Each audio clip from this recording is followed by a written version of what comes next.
Alhamdulillah, wassalatu wassalamu ala rasulillah wa ala alihi wa ashabihi wa dhurriyyatihi ajma'in, amma ba'd. Syukur pada Allah kita dipertemukan kembali dalam majelis yang mulia ini dalam rangka persiapan sebelum memulai proses belajar mengajar di Pondok Pesantren Modern Diniyah yang sama-sama kita cintai ini. Kemudian salawat beriring salam kita ucapkan pada Nabi kita Muhammad sallallahu alaihi wasallam. Melalui perantara beliau hidayah daripada Allah itu sampai pada kita, risalah Islam kita kenal dengan baik, sehingga kemudian diharapkan kita mampu untuk mengamalkan ajaran-ajaran Islam baik yang sudah kita pelajari ataupun yang belum dan akan kita pelajari. Para majelis guru yang semoga Allah muliakan, insyaallah pada pertemuan kali ini kita akan membahas atau mulai masuk kepada bahasan ulum Al-Quran. Kata-kata ulum Al-Quran itu dia terdiri dari dua kata. Ada kata al-ulum, kemudian ada kata Al-Quran. Al-ulum, ma'rufnya kita mengetahui dia adalah jamak dari al-ilm. Dan al-ilmu itu sendiri dia adalah lawan dari kata al-jahal.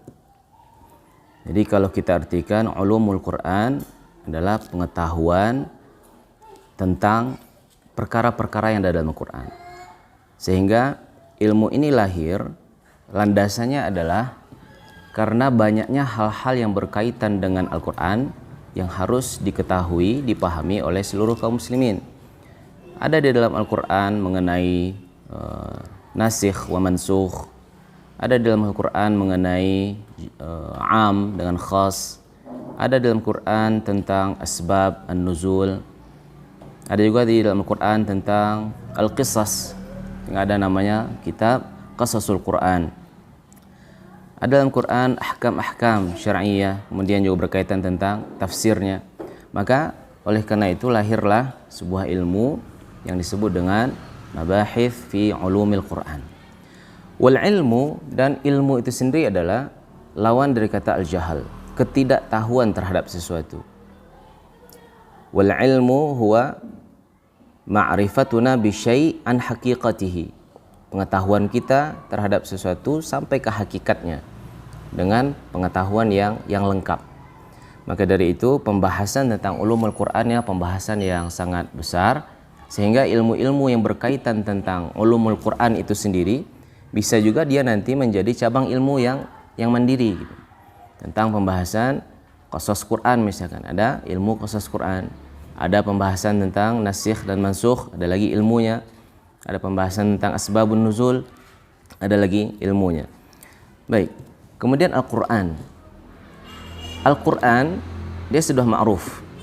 Sebagian ulama mengatakan al-ma'ruf la yu'arraf. Segala sesuatu yang sudah diketahui maka tidak perlu lagi diberikan ta'rifnya, pengertiannya. Akan tapi untuk lebih lengkapnya, karena tidak semua kaum muslimin yang memahami mengerti bahasa Arab, maka ditakriflah Al-Quran itu oleh ulama.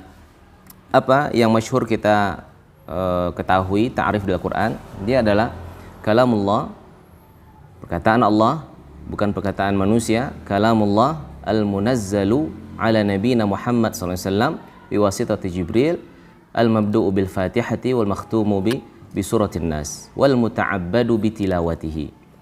Dia adalah perkataan Allah, kalamullah subhanahu wa ta'ala, yang diturunkan kepada Nabi kita Muhammad SAW dengan perantara malaikat Jibril, dan dia dimulai dari surat Al-Fatihah dan diakhiri dari surat An-Nas. Kenapa ini jadi penting perhatian pengertian sedetail ini? Karena ini dalam rangka menjaga kemurnian Al-Quran itu sendiri. Kalau tidak ditakrif secara baik, secara detail, maka orang akan gampang saja mengatakan ini Al-Quran. Bahkan dahulu kami masih ingat ketika pertama sekali tahun 2006 kuliah di Lipia, Jakarta, itu teman-teman di Lipia itu suka membawa majalah yang berbahasa Arab tentunya. Kemudian ada beberapa bagian mungkin karena sudah sering dibaca sehingga dia robek dan terjatuh dari bacaannya. Jadi ketika di dalam bis atau di Transjakarta itu jatuhlah beberapa lembar ke bawah sehingga ada yang menegur, berdosa itu, Al-Quran jatuh, ada Al-Quran diinjak-injak. Jadi pengetahuan yang mungkin barangkali minim terhadap Al-Quran sehingga mengatakan semuanya bisa saja itu menjadi Al-Quran. Oleh karena itu ulumul Quranul Karim dilahir dan diperkenalkan kepada umat Islam agar umat Islam secara khusus lebih mengenal dengan Al-Quran sedekat-dekatnya. Jadi apakah penting ulumul Quran ini bagi kita? Apakah semua pembahasan yang ada di ulumul Quran harus diketahui oleh semua kaum muslimin? Dan kalau wajib untuk diketahui, bagaimana cara mempelajarinya? Dari mana kita harus mulai belajar tentang ulum Al-Quran? Majelis Guru yang semoga Allah muliakan, mungkin ini tidak akan cukup waktu kita untuk membahas secara detail terperinci, namun kita akan mulai sedikit-sedikit untuk mengetahui awal-awal muqaddimah daripada pembahasan ulumul Quran. Pertama, tentu sebagai seorang muslim kita dituntut untuk memahami masdar syariah kita. Apa sumber daripada pengambilan tasyri' syariat yang ditetapkan pada umat ini. Karena secara maklum tentu setiap nabi itu membawa syariatnya sendiri-sendiri. Yang tidak berubah itu adalah tauhidnya. Sejak Nabi Adam sampai Nabi Muhammad, tauhidnya sama, alla ta'budu ilallah, tidak menyembah selain pada Allah.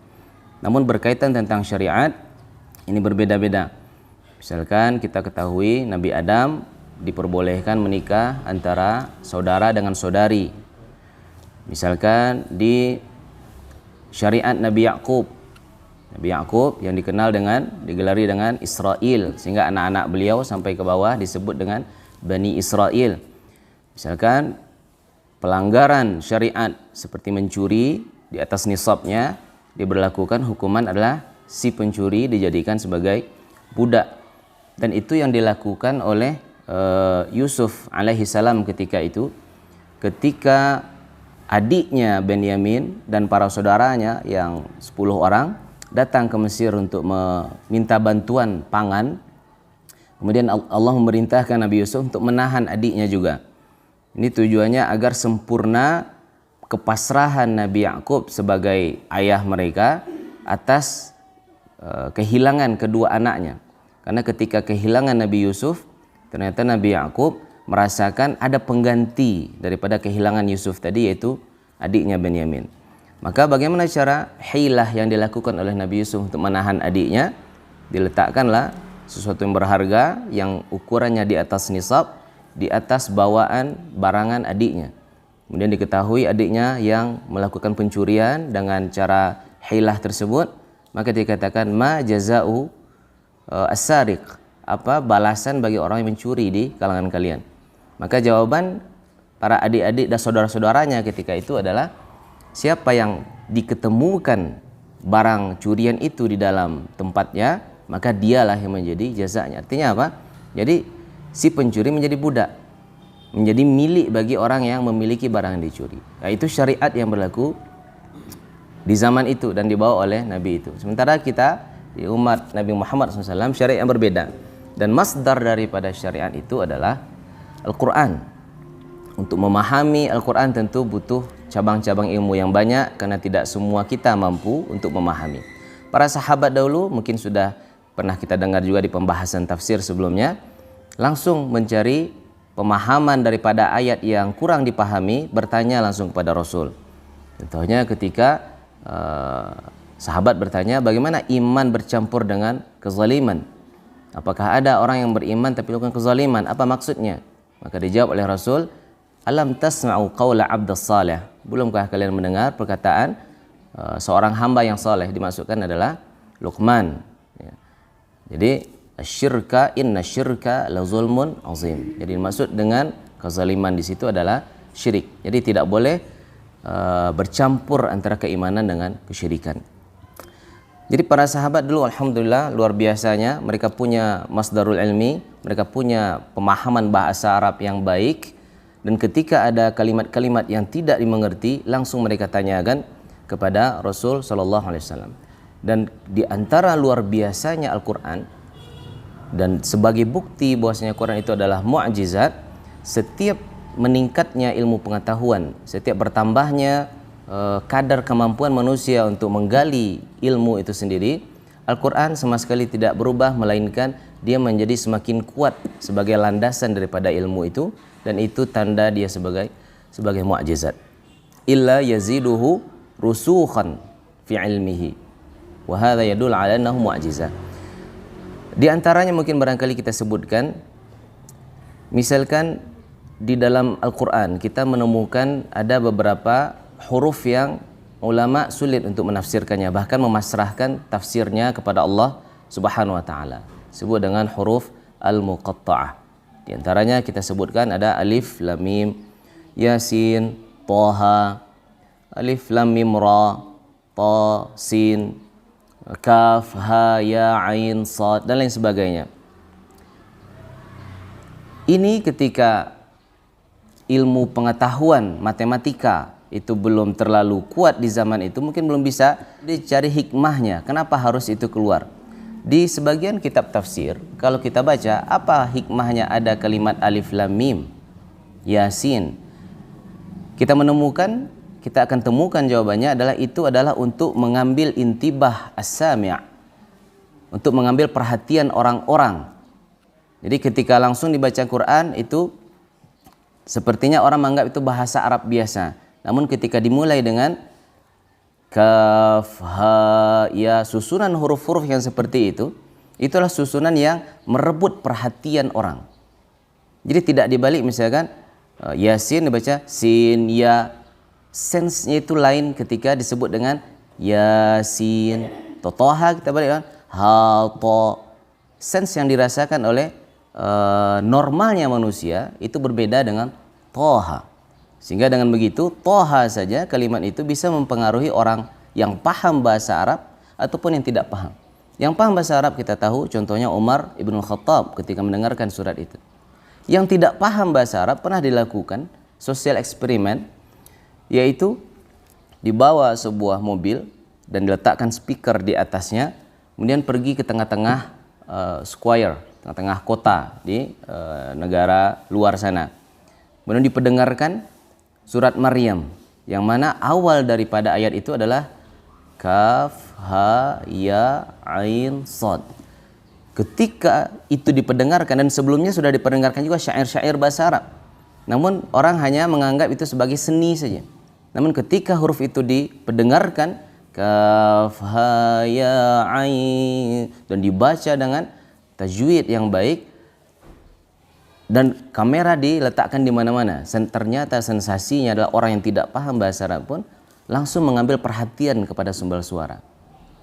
Apa ini? Suara apa ini? Karena ini adalah suara yang merenggut perhatian seseorang. Jadi itu diantara tafsir yang dimaknakan oleh para ulama sebelumnya. Namun setelah beberapa waktu kemudian, ulama lain coba menghitung dengan cara matematik.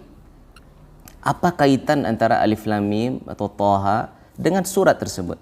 Maka kemudian ditemukan ternyata ketika jumlah huruf alif di surah Al-Baqarah dan jumlah huruf lam di surah Al-Baqarah dan jumlah huruf mim di surah Al-Baqarah, di total semuanya huruf alif berapa, dan ternyata habis dibagi dengan angka 19. Sekali lagi, huruf alif di total kemudian dibagi 19, dia habis. Huruf lam di total dibagi 19, kemudian dia habis. Huruf mim di total jumlahnya dibagi 19, kemudian habis. Siapa manusia yang bisa menghitung huruf yang keluar dari mulutnya? Padahal kita tahu Al-Quran itu turunnya tidak dari alif, lam, mim sampai akhir Al-Baqarah, namun dia turun secara acak yang kita sebut dengan nuzuluhu munajjaman. Namun sirrun, rahasia dari huruf yang pertama bisa mempengaruhi seluruh isi surat. Tidak ada manusia melainkan itu adalah mukjizat daripada Allah Subhanahu wa taala. Jadi hadirnya huruf itu ternyata bukan hanya untuk tanbihus sami', tapi dia memiliki i'jaz, kemampuan menjadi mukjizat yang mengalahkan semua kemampuan manusia. Dan angka 19 dia bukan angka hadir begitu saja, bukan angka yang muncul begitu saja, dia datangnya pun dari Al-Quran. Dalam surat Mudaththir Allah mengatakan, auzubillahi minasyaitonirrajim, 'alaiha tis'ata asyar. Angka 19 pun muncul daripada Al-Quran. Itu baru kemampuan modern sekarang untuk mencari apa rahasia yang ada pada alif lam mim. Dan sebalik kita ketahui dari permulaan pembicaraan kita tadi, Al-Quran semakin maju teknologi, semakin tinggi kemampuan nalar manusia, Al-Quran tidak akan pernah berubah, melainkan akan semakin dalam dan semakin jelas kekuatannya, pondasinya dalam menentukan dirinya bahwasanya dia adalah mukjizat. Demikian saja mungkin barangkali untuk pertemuan kali ini. Mudah-mudahan bermanfaat. Mari kita mulai PBM kita dengan membacakan Al-Basmalah. Wabillahi taufiq wal hidayah. Assalamualaikum warahmatullahi wabarakatuh.